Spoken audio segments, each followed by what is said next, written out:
bagaimana kabarnya hari ini? Baik-baik saja bukan?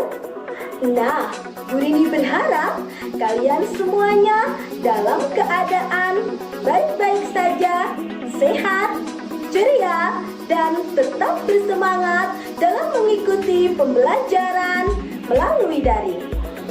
Nah, sebelum kita awali pembelajaran hari ini, ada baiknya kita membaca doa terlebih dahulu, agar nantinya apa yang kita pelajari hari ini bisa bermanfaat bagi kita dan mudah dipahami.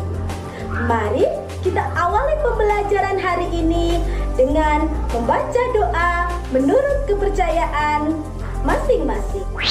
Oke sahabat Boim, perlu diketahui nih, kali ini kita akan belajar mengenai siklus air atau siklus hidrologi yang ada pada materi kelas 5 sekolah dasar tema 8 subtema 3. Tujuan pembelajaran kali ini adalah melalui video interaktif siswa dapat menjelaskan kegunaan air bagi makhluk hidup.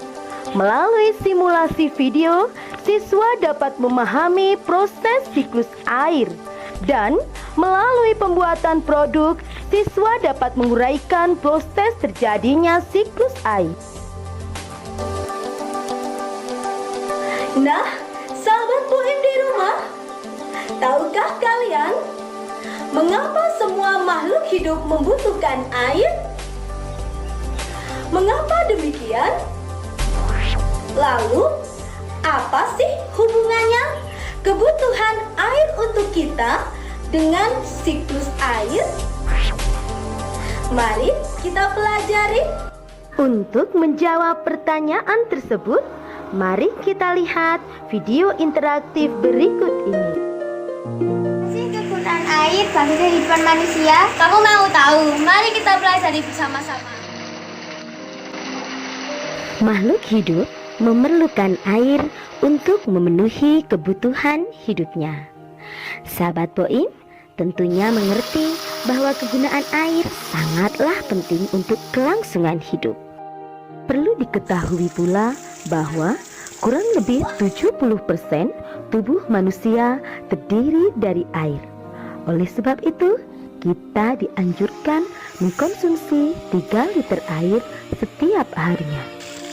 Bagaimanakah keadaan tubuh kita apabila kebutuhan akan air tidak terpenuhi? Tentunya kita akan mengalami dehidrasi. Tahukah kalian? Air dapat menyehatkan jantung kita. Air dapat membantu jantung dalam memompa darah ke seluruh tubuh. Jika kekurangan air, maka jantung akan bekerja lebih keras. Nah, apabila hal ini terjadi dalam jangka yang panjang, maka akan menjadi kegagalan jantung. Wah, berbahaya sekali ya. Oke, maka dari itu, mari kita jaga kebutuhan air dalam tubuh kita. Nah, mari kita lihat kegunaan air yang lainnya. Air biasanya dimanfaatkan untuk kegiatan mencuci baju. Selain untuk mencuci baju, air juga bisa digunakan untuk kebutuhan lainnya, seperti mandi, mencuci piring, mencuci kendaraan, mengepel lantai, ataupun menyiram tanaman, dan juga kegiatan yang lainnya. Air biasanya juga dimanfaatkan oleh manusia untuk bercocok tanam atau bertani. Mata air yang mengalir di area persawahan dimanfaatkan untuk mengairi sawah. Petani memanfaatkan aliran air, kemudian membuat sistem irigasi persawahan untuk mengalirkan air agar tanaman mereka bisa berkembang lebih baik. Mengalir sawah dengan sistem irigasi seperti ini nih, nantinya Air akan mengalir memasuki petak-petak sawah para petani tersebut, sehingga kebutuhan air untuk tanaman mereka bisa tercukupi. Tentunya, jika tidak ada air, maka kegiatan manusia yang berkaitan dengan penggunaan air akan terganggu. Apakah air digunakan untuk kebutuhan manusia saja? Tentu saja tidak. Tumbuhan dan hewan juga membutuhkan air untuk kehidupan mereka.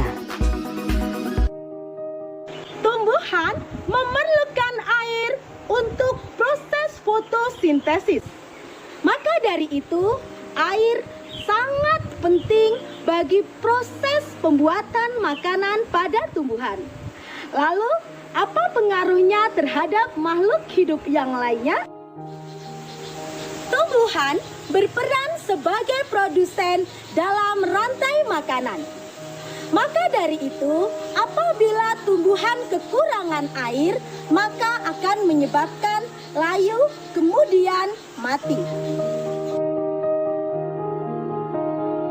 Hal ini bisa berpengaruh terhadap hewan herbivora atau pemakan tumbuhan. Mereka akan kekurangan bahan makanannya. Selain itu, hewan karnivora akan kekurangan mangsa atau bahan buruannya. Bisa dikatakan, tanpa air, hewan akan punah karena hewan memerlukan air untuk memenuhi kebutuhan tubuhnya. Proses siklus air.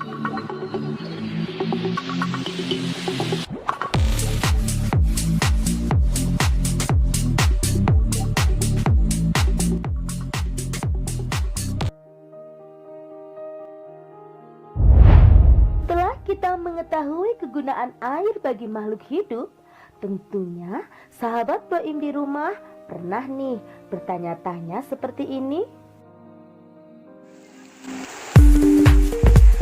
Mengapa air tidak cepat habis ya? Mengapa air tidak cepat habis?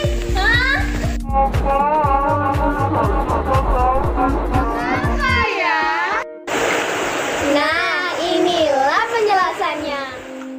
Ya, wajar saja bila kalian menanyakan hal-hal seperti ini. Kenapa air selalu ada di bumi? Bukankah jika sering digunakan, air akan cepat habis? Mengapa semua itu bisa terjadi? Mengapa ya? Apa sih sebabnya? Mari kita cari tahu apa penyebabnya. Ya, tepat sekali. Air tidak akan pernah habis karena mengalami siklus air. Oh, ternyata air mengalami siklus air ya? Siklus air adalah perubahan yang terjadi pada air yang terus berulang pada pola tertentu. Siklus air dimulai dari air laut atau di darat dengan mengalami penguapan. Proses penguapan ini disebut dengan proses evaporasi dan bisa juga terjadi dengan proses transpirasi. Setelah mengalami proses penguapan yang disebabkan karena pancaran sinar matahari, uap air akan naik ke langit dan berkumpul di udara. Uap air yang berkumpul di udara kemudian menggumpal menjadi awan. Hal ini dinamakan proses kondensasi. Nah, selanjutnya awan-awan yang terkumpul di langit pada suhu yang dingin akan mencair sehingga akan turun ke bumi menjadi bintik-bintik hujan. Proses ini dinamakan proses presipitasi. Proses presipitasi bisa terjadi dalam beberapa jenis, antara lain hujan air, hujan es, dan hujan salju. Air hujan yang turun tadi, sebagian ada yang masuk ke sungai, kemudian mengalir langsung menuju ke laut. Namun ada juga yang masuk ke tanah dan meresap melalui celah-celah tanah. Nah, proses inilah yang dinamakan dengan infiltrasi. Cadangan air yang ada di permukaan tanah tadi kemudian menguap ke atas langit dan menjadi awan. Kemudian menggumpal lagi dan turun lagi menjadi hujan. Proses yang terjadi secara terus-menerus ini yang mengakibatkan keseimbangan alam tetap terjaga. Agar kita lebih mudah memahami proses siklus air, kita bisa memanfaatkan bagan siklus air seperti berikut ini. Mulai dengan air menguap yang dinamakan evaporasi, kemudian uap air tersebut mengalami kondensasi dan berubah menjadi awan serta mengalami presipitasi dan kemudian terjadilah hujan dan mengalami infiltrasi. Kegiatan manusia yang mempengaruhi siklus air. Setelah kalian mempelajari materi mengenai proses siklus air, dapatkah menjawab pertanyaan berikut ini? Bagaimanakah jika siklus air di bumi ini terganggu? Apa sih akibatnya? Apa sih yang akan terjadi? Mari kita cari tahu apa penyebabnya. Sahabat Boin di rumah, ternyata air di bumi juga bisa menipis dan dapat habis loh.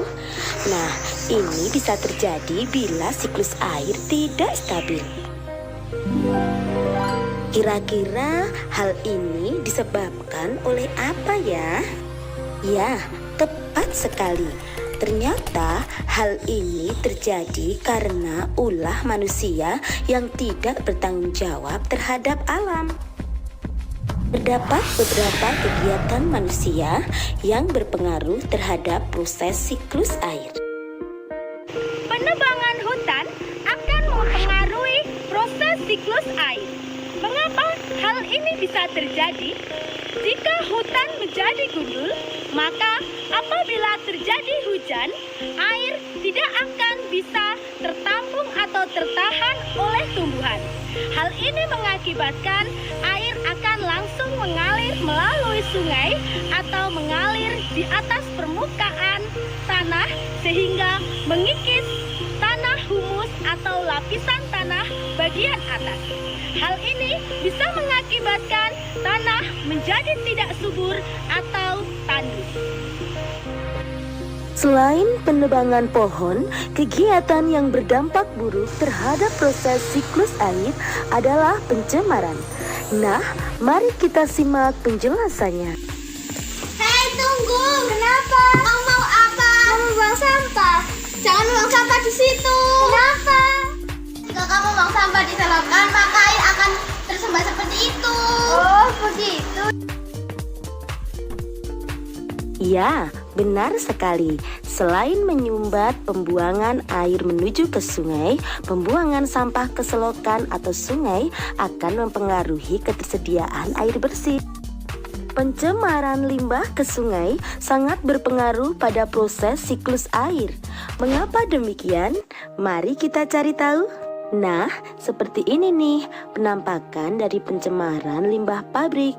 Nah, pencemaran oleh limbah pabrik yang tidak diproses seperti ini bisa menyebabkan air sungai menjadi kotor dan berbau. Selain itu, penggunaan pupuk pestisida dan pupuk kimia secara berlebihan dapat mempengaruhi siklus air. Lalu, bagaimana ya akibatnya bila pencemaran terjadi di laut yang luas? Uap air yang membentuk awan semakin berkurang. Hal ini disebabkan karena air tertutup oleh minyak. Nah, sedangkan air hujan yang dihasilkan semakin berkurang. Asap kendaraan bermotor atau asap pabrik bisa mengakibatkan polusi udara. Gas-gas yang dihasilkan akan naik ke atmosfer dan berubah menjadi awan, namun memiliki sifat asam sehingga menghasilkan hujan asam. Nah, hal ini sangat berbahaya bagi makhluk hidup. Berkurangnya lahan hijau, adanya penambangan pasir bisa mempengaruhi proses siklus air.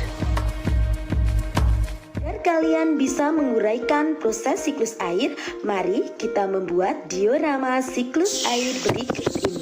Kita bisa memanfaatkan barang-barang bekas yang ada di sekitar kita untuk digunakan dalam proses pembuatan diorama siklus air. Langkah yang pertama adalah alasi bagian dalam kardus dengan banner bekas atau plastik. Kemudian, langkah yang kedua adalah potong bagian depan kardus setengahnya saja ya. Nah, kemudian sisipkan plastik bening agar nanti bisa seperti akuarium. Oke, yang keempat adalah tempelkan styrofoam bekas yang ukurannya sudah disesuaikan dengan kardus yang kita miliki.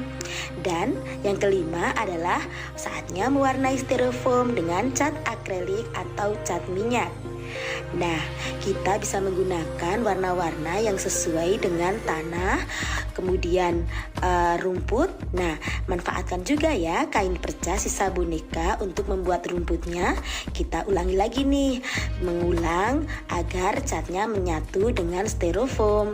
Nah, selanjutnya kita bisa menempelkan papan triplek yang sudah diukur dan disesuaikan dengan kardus yang kita miliki. Untuk selanjutnya, kita bisa memberikan efek cat warna biru di papan triplek tadi agar nampak seperti warna langit. Untuk menambahkan efek yang lain, yaitu kita bisa membuat efek gunung dengan styrofoam dan mengecat warna dengan warna coklat. Nah, kita bisa nih meletakkan beberapa hiasan-hiasan pohon agar nanti bisa nampak seperti pemandangan alam. Nah, setelahnya kita membuat awan dengan kapas dan buatlah arah siklus air di papan triplek tersebut. Untuk memberikan efek mendung, kita bisa mengecat kapas, kemudian arahkan kuas sedikit demi sedikit saja, jangan terlalu kental, dan seperti ini nih. Langkah yang terakhir adalah memberikan efek cahaya, kemudian memberikan beberapa tempelan tulisan serta anak panah alur proses siklus air seperti kondensasi, evaporasi, presipitasi, transmirasi. Nah, jadi bagus kan? Semoga kalian bisa mencobanya di rumah ya dan berhasil. Ayo semangat! Nah, sahabat Boim di rumah, sekarang waktunya kita mengambil kesimpulan pembelajaran hari ini. Karena air sangat penting untuk manusia dan juga makhluk hidup yang lainnya, maka kita memiliki kewajiban untuk melestarikan alam serta menjaganya agar siklus air tetap terjaga, sehingga air bersih tetap tersedia bagi kehidupan manusia dan juga makhluk hidup yang lainnya. Refleksi pembelajaran proses siklus air. Hari ini kita sudah mendapatkan banyak sekali ilmu. Nah, mari kita refleksikan apa saja sih yang sudah kita dapatkan hari ini? Ya, benar sekali. Kita telah mempelajari manfaat air bagi kehidupan makhluk hidup. Selain itu, kita juga sudah mempelajari mengenai proses siklus air. Dan yang terakhir adalah kita sudah belajar bagaimana cara menguraikan proses siklus air melalui sebuah produk. Demikianlah pembelajaran hari ini. Semoga ilmu yang kita dapatkan hari ini bisa diterapkan dalam kehidupan sehari-hari. Sebelum kita tutup pembelajaran hari ini, apabila kalian ingin memperoleh materi lebih banyak lagi, kalian bisa membuka channel YouTube Si Boim, yaitu di sini. Nah, mari kita tutup pembelajaran hari ini dengan berdoa menurut kepercayaan masing-masing. Terima kasih ya telah menyaksikan channel Si Boim. Dan akhir kata, wassalamualaikum warahmatullahi wabarakatuh. Sampai jumpa lagi. Tetap semangat belajar, kapan saja, di mana saja, kalian luar biasa.